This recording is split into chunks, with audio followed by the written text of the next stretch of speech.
Live 7। नमस्कार, live 7 विशेष में आपका स्वागत है। मैं हूं ज्ञान रंजन। दोस्तों, झारखंड में दूसरे चरण के चुनाव के भोपू की बंद, यानी आप कह सकते हैं कि चुनाव प्रचार सोमवार को समाप्त हो जाएगा। सोमवार संध्या 5 बजे से चुनाव प्रचार समाप्त हो जाएगा। बुधवार 20 नवंबर को दूसरे चरण के लिए मतदान होने हैं।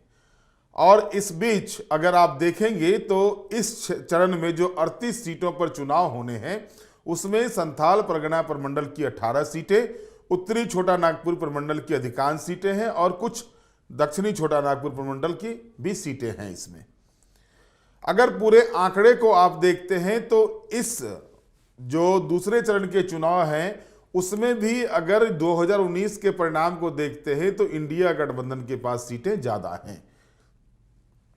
अब जो मूल रूप से देखा जा रहा है कि क्योंकि लगातार घटनाएं हो रही हैं, सीन बदल रहे हैं, दृश्य बदल रहे हैं, जैसे जैसे चुनाव की तिथि नजदीक आ रही है लगातार सीन बदल रहे हैं। और इसी कड़ी में आपने कल यानी शनिवार को ही देखा कि किस तरह से हेलीकॉप्टर से एक निर्दलीय प्रत्याशी को ले जाया जाता है, उनको भाजपा में शामिल कराया जाता है, अमित शाह के सामने निरंजन राय को। सारे कुछ हो रहे हैं। इससे पहले आपने देखा कि जेएलकेएम के प्रत्याशी नामांकन करने के बाद वो झारखंड मुक्ति मोर्चा में शामिल हो जाते हैं।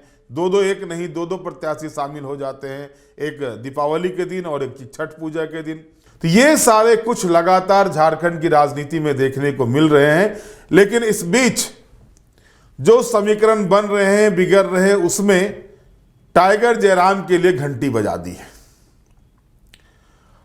अब जो स्थिति धीरे धीरे जो चुनाव प्रचार अंतिम चरण पर पहुंच रहा है और जो दृश्य अब सामने आ रहे हैं, जो दृश्य बन रहे हैं, वो कहीं ना कहीं जो है सो टाइगर जयराम के लिए जो है सो चिंता की लकीरें खींच दी है। कितनी सीटें टाइगर जयराम महतो की पार्टी जेएलकेएम निकालेगी ये तो 23 नवंबर को पता चलेगा। लेकिन जो 2 सीटों पर टाइगर जयराम महतो खुद चुनावी मैदान में है, वहां पर टाइगर ही पिंजरे में घिरते नजर आ रहे हैं।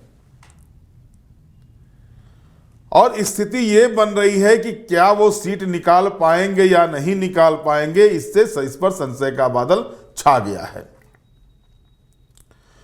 लगातार जिस तरह से देखा गया कि लोकसभा चुनाव में पहली मर्तबा चुनावी मैदान में उतरे जयराम महतो ने डुमरी और गोमिया में नंबर 1 पोजीशन हासिल किया था और इसके बाद उनके दल के कई कैंडिडेट, चाहे रांची विधानसभा क्षेत्र से उनके देवेंद्र नाथ महतो हों, रांची लोकसभा क्षेत्र से देवेंद्र नाथ महतो हों, उन्होंने जो है दूसरा स्थान सिल्ली में प्राप्त किया था। जो संजय मेहता थे, हजारीबाग से कैंडिडेट थे, उन्होंने मांडू और रामगढ़ में अच्छा परफॉर्मेंस दिया था। संजय मेहता पहले ही वापस हो गए। रिजवान क्रांतिकारी राम रहीम की जोड़ी टूट गई, यानी जिस क्रांतिकारी के भरोसे वो अल्पसंख्यक समाज में क्रांति लाना चाहते थे, वो समय आने से पहले ही इनको छोड़कर चले गए। अब इसलिए ये दृश्य बन रहा है डुमरी और बेरमो विधानसभा क्षेत्र में कि बेरमो का अगर आप इतिहास देखेंगे तो बेरमो में जो है कांग्रेस पार्टी सबसे ज्यादा, जब से 1957 से जब से वहां पर चुनाव हो रहे, सबसे ज्यादा मर्तबा कांग्रेस पार्टी के विधायक हैं।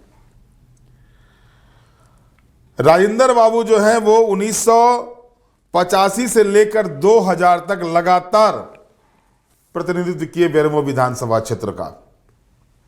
उसके बाद 2005 में योगेश्वर महतो बाटुल जीत कर आए भारतीय जनता पार्टी से। 2009 में फिर राजेंद्र बाबू वापस आते हैं, लौटते हैं। 2014 में फिर योगेश्वर महतो बाटुल जीतते हैं और 2019 में राजेंद्र बाबू की फिर वापसी होती है, लेकिन उनकी 2020 में मृत्यु होती है और उसके बाद जो है सो वहां से उनके पुत्र अनूप सिंह यानी जयमंगल सिंह चुनाव जीतते हैं। अब जातीय समीकरण अगर आप देखेंगे बेरमो विधानसभा क्षेत्र का तो वहां पर शेड्यूल कास्ट के वोट 14% के करीब है, शेड्यूल ट्राइब्स के वोट भी 16% के करीब है, मुस्लिम वोट 12.5% करीब है, महतो वोट 10% है और सवर्णों का वोट 20% के करीब है।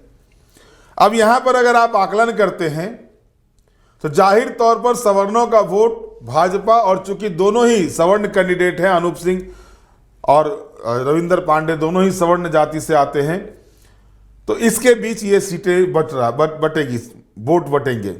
लेकिन वहीं अगर आप देखिएगा जो 12.5% करीबन मुस्लिम वोट है, वो सीधे तौर पर जो है वो कांग्रेस पार्टी के झोली में जाएगी, इससे इनकार नहीं किया जा सकता। और जयराम महतो जिन मुद्दों को लेकर चले थे, जिस तरह से उनको सभी वर्ग का उस शुरू में साथ मिला था, लेकिन चुनावी रणनीति में वो कहीं ना कहीं जो है सो उनका नयापन होना साफ तौर पर दिखाई दे रहा है कि पहली मर्तबा जिस तरह से होता है, लोग जब जोश में आते हैं तो कुछ ना कुछ गड़बड़ियां होती है, वो चीजें देखने को मिल रही है। जो एक मैनेजमेंट होना चाहिए था, चुनावी मैनेजमेंट में कहीं ना कहीं ये पिछड़ते नजर आ रहे हैं। और जिस तरह से रिजवान क्रांतिकारी ने इनका साथ छोड़ा, उसके बाद अनूप सिंह से वो जाके मिले, और उसके बाद खास करके ऐसे भी देखिएगा तो जो अल्पसंख्यकों का वोट है, वो अधिकांश वोट नहीं, उसको 99% वोट आप कह सकते हैं, वो वैसे पार्टी को जाता है जो पार्टी की चुनाव में भारतीय जनता पार्टी को हराने का दमखम रखता है। जाहिर तौर पर पूरे झारखंड में जो समीकरण बन रहे हैं, उस समीकरण में एनडीए वर्सेस आईएनडीआईए गठबंधन, इंडी गठबंधन के बीच सभी सीटों पर टक्कर दिखाई दे रहे हैं।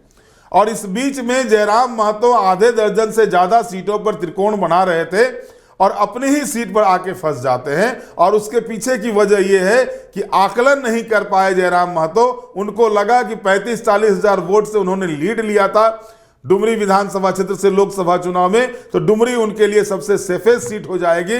और उसके बाद अपने कार्यकर्ताओं को, अपने लोगों के बीच में अपने आप को और आगे करने के लिए वो बेरमो सीट से लड़े थे कि जहां पर जो लगातार लंबे अरसे से जो लोग वहां से चुनाव लड़ते आ रहे हैं, उनको हराना है, वहां पर उनके जो साख हैं उसको समाप्त करना है। लेकिन इसमें उनको दोनों में से ही कहीं पर भी सफलता मिलती नहीं दिखाई दे रही है, जो रणनीति इन्होंने तैयार किया।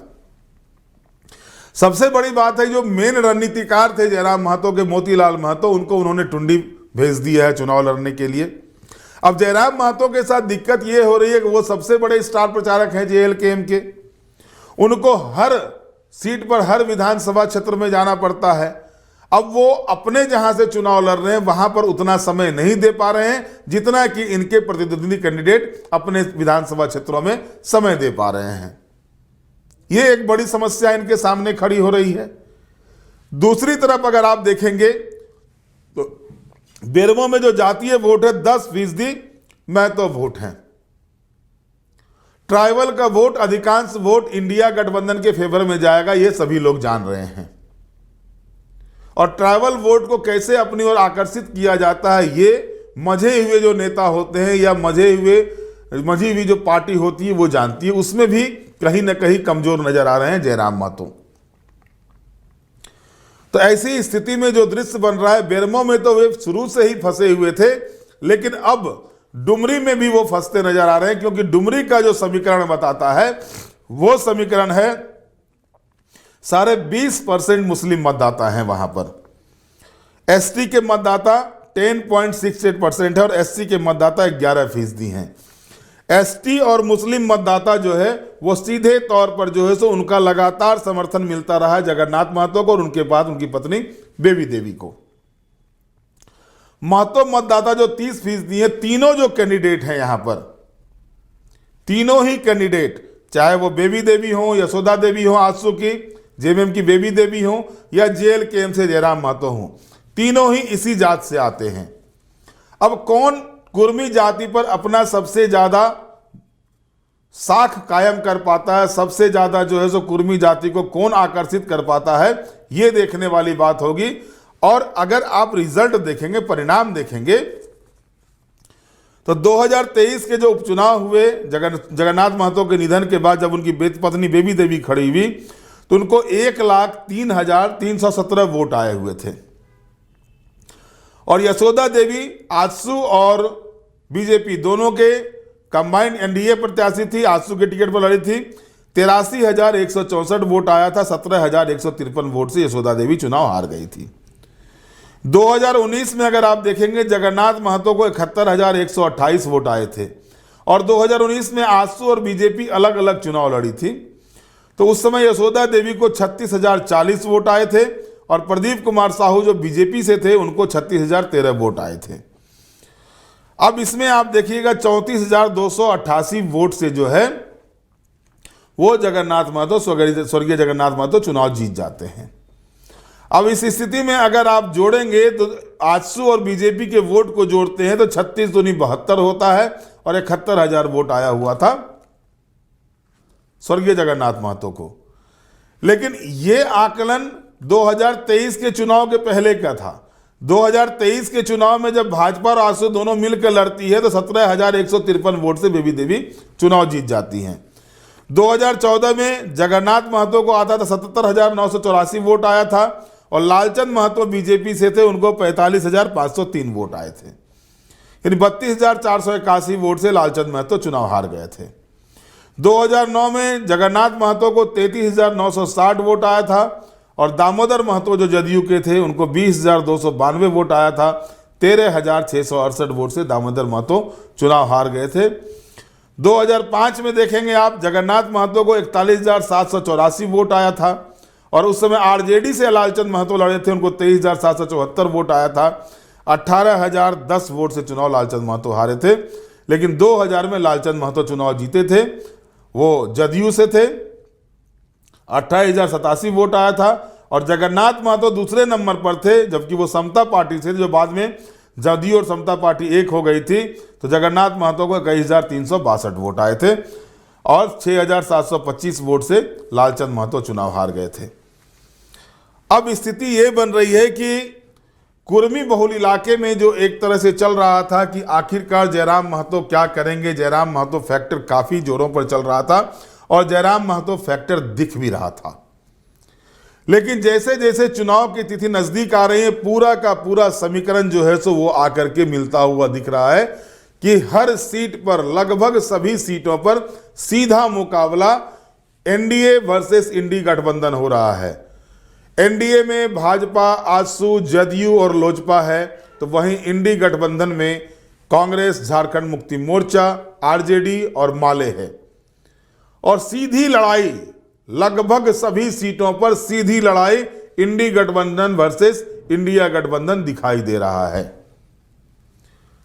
और जिस तरह से बातें आ रही थी कि सुदेश महतो को जो है सो सबसे ज्यादा परेशानी हो रही है, और खास करके अगर आप देखिएगा कि जो सिल्ली, रामगढ़, मांडू, गोमिया, डुमरी, उसके बाद गिरिडीह, टुंडी, बेरमो, बागमारा, ये सारे सीटें जो है जहां पर कि महतो आबादी है, चंदन क्यारी, इन सीटों पर जो था सो ये कहा जा रहा था कि जेल कैम्प सबसे ज्यादा प्रभावित करेगा और दोनों ही गठबंधन को परेशान करेगा। लेकिन अब स्थिति ये बन गई है कि सीधे तौर पर यह देखा जा रहा है कि अल्पसंख्यकों का वोट पूरी तरह से गोलबंद हो रहा है इंडी गठबंधन के पक्ष में। यानी यहां पर जो है सो जयराम महतो को फायदा होता हुआ अल्पसंख्यक वोट का नहीं दिखाई देता है किसी भी सीट पर। और सिर्फ वो महतो वोट लेकर के चुनाव नहीं निकाल सकते हैं। और ये कहना कि महतो का सारा वोट उन्हें ही मिल जाएगा, ऐसी भी बात नहीं है। कुछ सीटों को छोड़ दिया जाए तो सीधे तौर पर यह भी नहीं कह सकते हैं कि सिर्फ महतो वोट जो है सो किसी सीट में निकाल देगा, किसी सीट को विजय तक ले जाएगा। अब लोकसभा चुनाव के समय की बात कह के वो कहेंगे कि लोकसभा चुनाव में ऐसा हुआ, ये हुआ, इतना वोट आया, जेल कैम्प के लोग कहते हैं। लेकिन उनको पता होना चाहिए कि लोकसभा का चुनाव और विधानसभा का चुनाव दोनों में बहुत डिफरेंसेस होता है। लोकसभा चुनाव के मुद्दे और विधानसभा चुनाव के मुद्दे दोनों ही अलग होते हैं। जिस 1932 खतियान को लेकर के जयराम महतो चल रहे हैं, जिस स्थानीय नीति को लेकर जयराम महतो चल रहे हैं, जिस विस्थापन और पुनर्वास नीति को लेकर जयराम महतो चल रहे हैं, इन सारे चीजों को करने के लिए ये जरूरी है कि एक जो लीडरशिप क्वालिटी होनी चाहिए थी वो एक के पास नहीं, अनेक नेताओं के पास होनी चाहिए। लेकिन जयराम महतो के साथ ये देखा जा रहा है 2-3 लोगों को छोड़ दिया जाए या मुश्किल से 5 लोगों को छोड़ दिया जाए तो लीडरशिप क्वालिटी वाले गुण इनके कैंडिडेट्स में नहीं दिखाई दे रहे हैं। कई तरह की चीज़ें भी सामने आ रही हैं इनके कैंडिडेट्स के बारे में, चाहे वो बगोदर के कैंडिडेट जो हैं उनके बारे में हो, वो डॉक्टर कौन से डॉक्टर हैं ये किसी को पता नहीं है, लेकिन डॉक्टर लिखते हैं वो, ना वो पीएचडी धारक हैं ना एमबीबीएस हैं, लेकिन वो डॉक्टर लिखते हैं। तो ये सारी चीज़ें आ रही है, लेकिन मूल बात ये है कि जो चुनावी प्रबंधन होते हैं, चुनावी प्रबंधन के मामले में जयराम महतो इंडिया और एनडीए गठबंधन के समक्ष खड़ा नहीं हो पा रहा है। और जो धारा बही झारखंड में, चुनावी धारा जो बही, पहले चरण के मतदान को भी देखा गया, अब दूसरे चरण का मतदान होना है 2 दिन के बाद, यानी बुधवार को 20 नवंबर को मतदान होने हैं। तो इस दौरान जो देखा गया, जिस दौरान जिस तरह से लोगों को साधने का प्रयास किया गया इंडिया और एनडीए गठबंधन के द्वारा, उसमें जयराम अकेले पड़ गए। जयराम को उस तरह का साथी नहीं मिला जो कि हर जगह जा करके जो उनकी नीति है, सिद्धांत है, उन नीति सिद्धांतों को वो जनता के बीच जाके बखूबी रखे। इसमें कोई दो राय नहीं है कि जयराम जहां भी जाते हैं लोगों की भीड़ दिखाई देती है, लेकिन वो भीड़ जयराम के लिए हो रही है, उनके कैंडिडेट के फेवर में कितना आता है ये देखना दिलचस्प होगा। साथ ही साथ जो स्थिति अब बन रही है, उस स्थिति में जैसा कि मैंने कहा कि डुमरी सीट में त्रिकोणात्मक संघर्ष है, कुछ भी हो सकते हैं, तीनों में से कोई कैंडिडेट निकल सकते हैं, लेकिन फंसे हुए जयराम महतो दिखाई दे रहे हैं। जिस तेजी के साथ वो उभरे थे वो विधानसभा चुनाव में नहीं दिखाई दे रहा है। अब सारा कुछ तो पता चलेगा 23 नवंबर को ही, लेकिन चुनाव है, जनता कुछ भी कर सकती है, परिवर्तन कर सकती है, परिवर्तन चाहती भी है। जयराम महतो के फैन फॉलोअर्स बहुत ज़्यादा है, खास करके सोशल मीडिया पर तो उनके फैन फॉलोअर्स की कमी नहीं है। और सोशल मीडिया के माध्यम से अगर सबसे ज़्यादा किसी का भी प्रचार प्रसार हो रहा है तो इसमें इनकार नहीं किया जा सकता, उसमें नंबर 1 पर जयराम महतो ही आएंगे या उनकी पार्टी JLK में ही आएगी।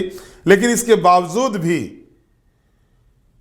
विधानसभा चुनाव में जो है सो उस तरह का कोई बड़ा दृश्य JLK का निकलता हुआ दिखाई नहीं दे रहा है। बहरहाल आज के विशेष में इतना ही। आप हमारे साथ जुड़े रहें, हमें लाइक करें, सब्सक्राइब करें। बहुत बहुत धन्यवाद। नमस्कार।